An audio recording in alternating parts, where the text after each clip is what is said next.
Wala tor Samo Entertainment TV o tayo nei. Ia ua whailoa ia I ma Bishop Oloapu I nei Vaitele. Ma ole a whamtala atu ia se mea fo I o tupu restona I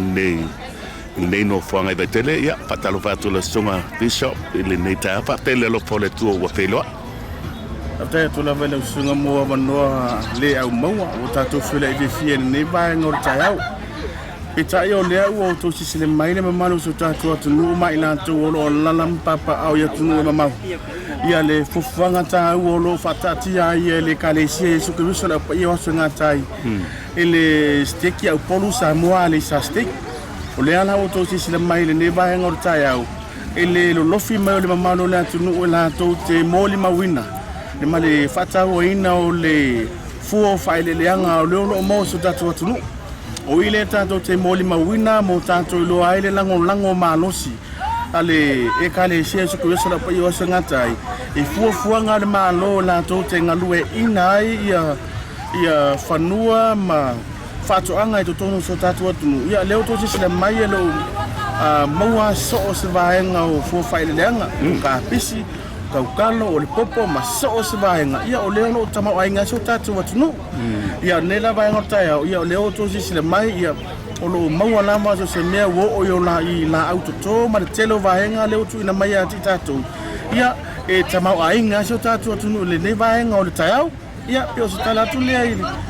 asili la sunga Bishop o le marketing nei o lo paia nei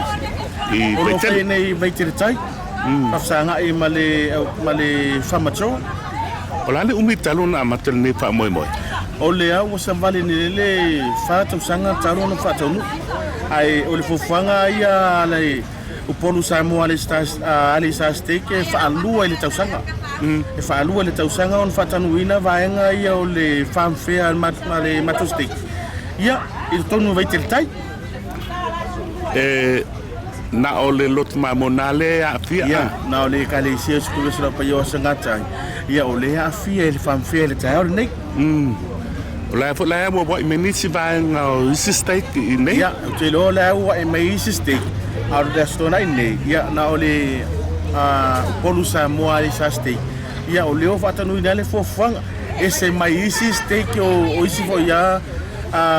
ile Ekalesia so kuesa la pa yo sangata ia o le fo mai nei ia o isi stake o lo whatanuina I tai le home and away. Ia le me o lo whatanuina ia so lato fanfare. Ia o matua ia le mato stake. E whatanuina nei ili Vaitele tai. O se no whanga maanga ia kele lea mo se fili makeki. Mai mau fili makeki le lunga ku I penga o tai. Sao le leia o le mana ia nei e whaia lea whingofie. Ia ma se whaingofie fo tangata. E mpei on tu le pasi la me whaila whatau. E tu anga I tono tatu vainga. O le la fa solo ia me pu ata fu le si tanga I mai ia le tunu la langi atolo o mai moina. Ia tato wala tene Samo Entertainment TV sa eta ua le vaenga leo le sosoani I le polo keki le mano o la luinga tonu a te pantala tini mai. Atina'e pe ainga. Atina'e pe ainga manatua o lo maua mai ele sosoani malosi o le polo keti le miliona le malo le ngata lea o isi a fioanga ele o maua se tupe a vianga I tangata ai o lo ma le polo keti le malo fatau mai maua vai la au o fangavao ma le tele o isi vaenga Galueaina le fanua ona avelo na ia le tangata te to tasi ma ainga te to tasi e Galueaina ona tu fanua ina ia mafai la tu ona whatanuina se tasi vaenga ia lela wele te au nei e folinga mai matua lango le Ekalesia Mamona polo kekinge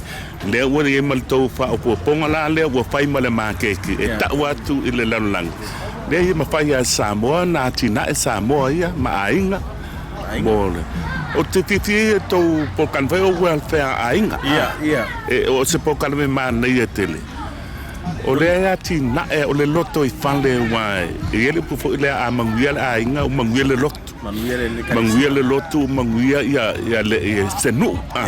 a manguia le ngu manguia Samoa ato a pe ia sa le ia la sonanga e ia le porkalame ale Ekalesia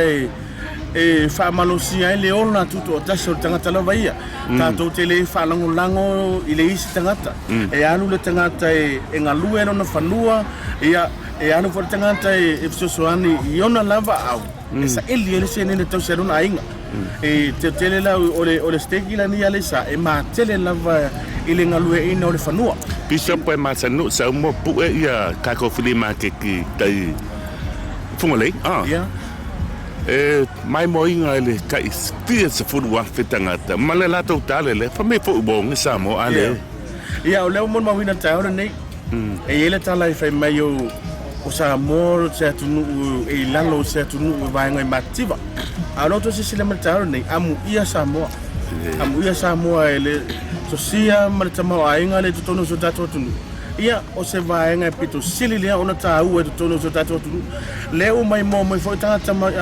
so tato tunu o loi fafo ia o le lo tama o ainga sa mo o tato fu fa ele lenga faatoaga tongala au ainga ia maso ona se vai nga wo ona vai sam o lo tama o ainga ile so tato tunu Malo fa tai mo le tao e mai tawina fo ile telo fo ia el tato Ekalesia victim support so se vea o lo fai nei e taula mu ale o tele se lo fo lo Mamona ai good work sa o ngaluenga le o ngaluenga so ani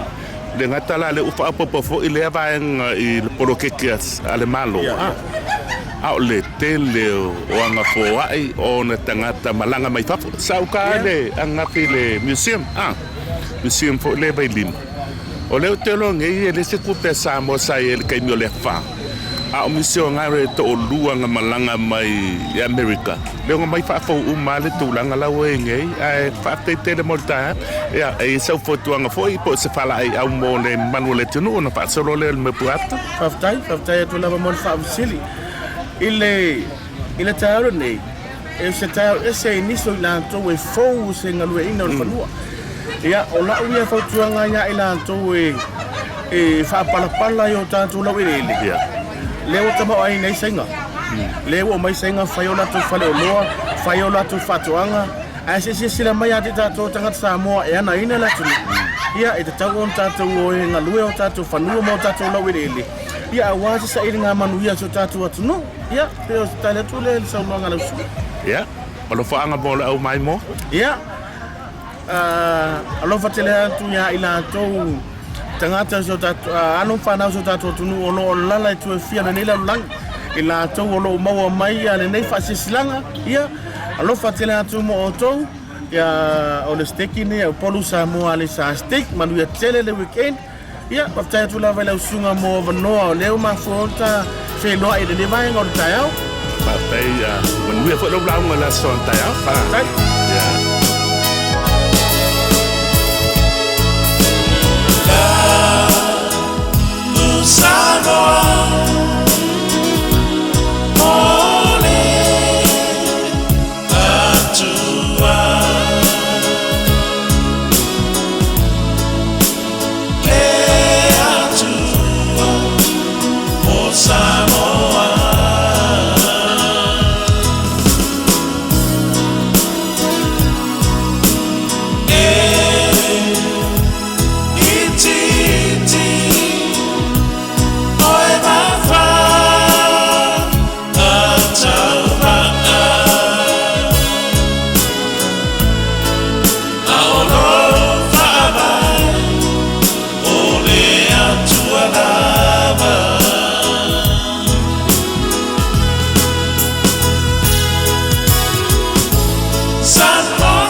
time.